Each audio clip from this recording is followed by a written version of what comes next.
Hello दोस्तों, तो आज की वीडियो में जो हम financial decision of the firm पढ़ने वाले हैं। ओके, तो हमने लास्ट वीडियो में क्या पढ़ा था? हमने लास्ट वीडियो में पढ़ा था pillar of finance, 2 pillar of finance, जिसे हमने रिस्क एंड रिटर्न के बारे में डिस्कस किया था। और हमने उससे पहले के वीडियो में फाइनेंशियल मैनेजमेंट क्या होता है उन सब के बारे में बताया था। तो ये हमारा तीसरी वीडियो है फाइनेंशियल मैनेजमेंट के ऊपर। ओके, तो इसमें हम पढ़ने वाले हैं जो पूरा चैप्टर किस चीज के ऊपर डिपेंड है। जो आपका 3 टॉपिक दिख रहे हैं ना, इसी के ऊपर जो पूरा चैप्टर डिपेंड है।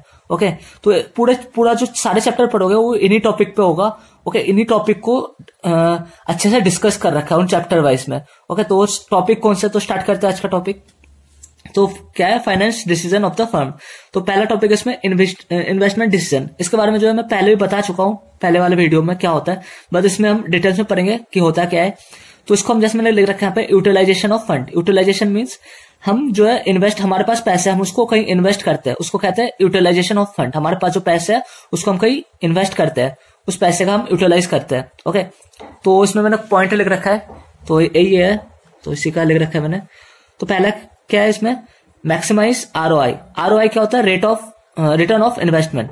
मतलब जहां हमने इन्वेस्ट किया, हम इन्वेस्ट क्यों करते हैं? क्योंकि हम कहीं इन्वेस्ट करते हैं तो हमारा मेन मोटिव होता है हमें जो वहां से पैसे रिटर्न मिले। ओके, हमने पैसे लगाए तो वहां से हमें ज्यादा पैसे रिटर्न मिले, इसलिए हम इन्वेस्ट करते हैं वहां पे।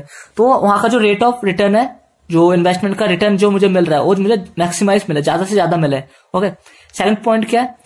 ऑथर नेम, मतलब अनदर नेम है। ओके, अनदर नेम है। अनदर नेम इसको कैपिटल बस्टिंग डिसीजन भी कहा जाता है। ओके, इसको जो है कैपिटल बस्टिंग डिसीजन के नाम से भी जाना जाता है। ओके, एंड सी पॉइंट में क्या लिख रखा है? Are critical for long term survival. अब जो इन्वेस्टमेंट करता है वो ये तो है नहीं कि कहीं इन्वेस्ट किया और अगले दिन ही पैसे वापस निकाल ले। वो जहां इन्वेस्ट करता है वो लॉन्ग टर्म के लिए करता है। कोई भी आप इन्वेस्ट करोगे तो लॉन्ग टाइम के लिए करोगे कि इतने साल बाद मुझे इतने पैसे वहां से वापस मिलेंगे। ओके, तो लॉन्ग टर्म होता है, long term survival. Okay, then D point में क्या लिख रखा है मैंने?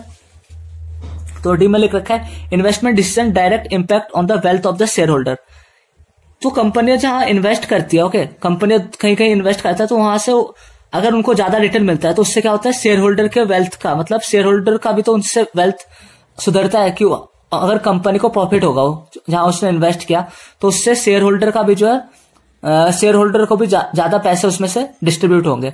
ओके, तो इन्वेस्टमेंट से क्या होता है? शेयर होल्डर के जो वेल्थ में भी इंप्रूव आता है। देन इन्वॉल्व हर कैपिटल आउटले।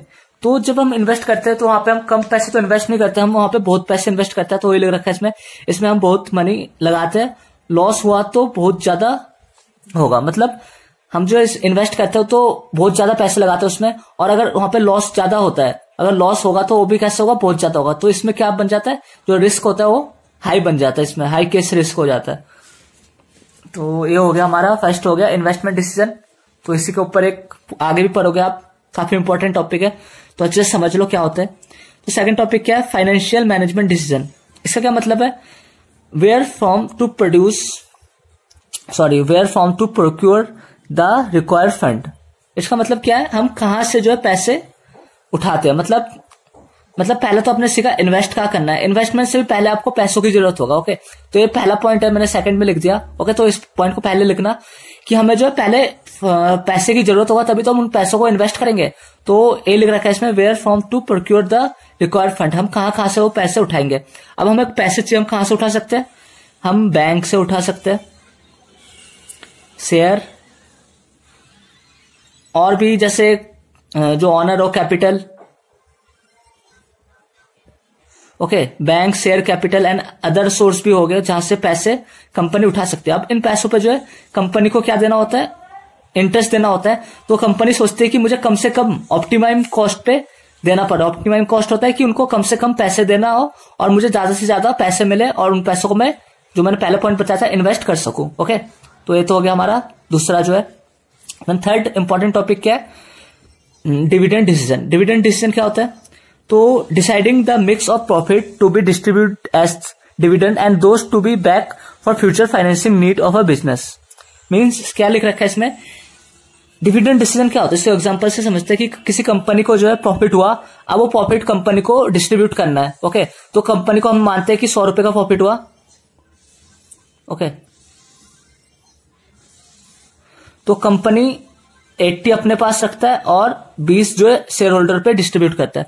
अब आपको लग रहा हो कि 80 है और 20 ही जो है शेयर होल्डर को दे रहा है, बट 80 का वो क्या करेंगे कि वो फ्यूचर में अगर उनको जरूरत होगा उन पैसों का तो वो अपने ऐसा नहीं कि वो सारे पैसे ऐसे अपने पास रख लेंगे, उनका प्रॉफिट नहीं है, ये उस बिजनेस का प्रॉफिट है, तो बिजनेस पे उनको लगाने होंगे जो 80 रुपए बच गए, और 20 रुपए जो है शेयर होल्डर को देते हैं। तो शेयर होल्डर को बताना पड़ता है कि ये 80 रुपए हमने अपने पास नहीं रखे, ये हमें कंपनी के डेवलपमेंट के लिए हमने बचा के रख लिए साइड में। ओके, तो शेयर होल्डर को भी कुछ पैसे देना होता है। वैसे हमने पिछले टॉपिक में डिस्कस किया था कि प्रॉफिट मैक्सिमाइज, कुछ कंपनियां जो होता है प्रॉफिट मैक्सिमाइजेशन के लिए सोचते हैं, बस अपना ही सोचते हैं, शेयर होल्डरों का नहीं सोचते, उनका प्रॉफिट नहीं बढ़ाते, अपना ही प्रॉफिट बढ़ाते रहते हैं। ओके, तो ये लिख रखा है इसमें, deciding the mix of profit to be distribute as dividend.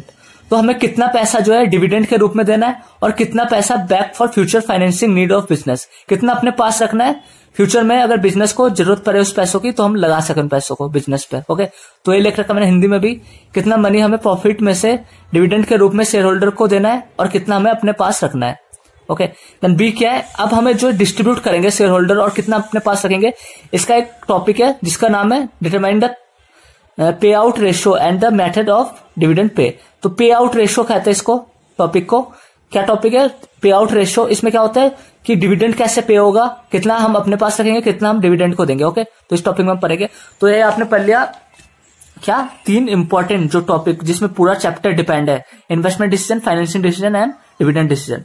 Okay, तो अगला एक क्वेश्चन है छोटा सा कि ऑर्गेनाइजेशन जो है, ऑर्गेनाइजेशन ऑफ फाइनेंस फंक्शन, इसमें क्वेश्चन है कि जो क्वेश्चन अराइज क्या हुआ कि क्वेश्चन है reason for placing the financial function in the head of top management.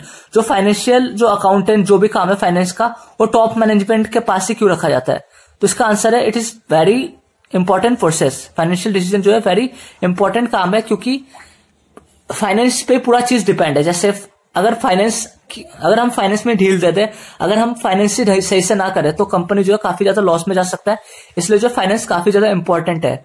Okay, तो उस पे अगर ये सब काम कौन करता है? टॉप मैनेजमेंट करता है सारा फाइनेंस का काम, जिससे जो है अच्छे डिसीजन आते हैं और कंपनी जो है प्रॉफिट वाइज चलता है। ओके, तो ये तो हमने पढ़ लिया ये टॉपिक। नेक्स्ट टॉपिक हम पढ़ेंगे, ये अलग एक चैप्टर है, overview of time value of money. ये आपने पढ़ा था कि टाइम वैल्यू के ऊपर जो मैंने डिस्कस किया था कि पहले 1 रुपए की क्या वैल्यू थी, अब 1 रुपए की कोई वैल्यू नहीं है। ओके, तो टाइम वैल्यू ऑफ मनी, इसके ऊपर एक पूरा चैप्टर है, वो हम नेक्स्ट वीडियो में डिस्कस करेंगे।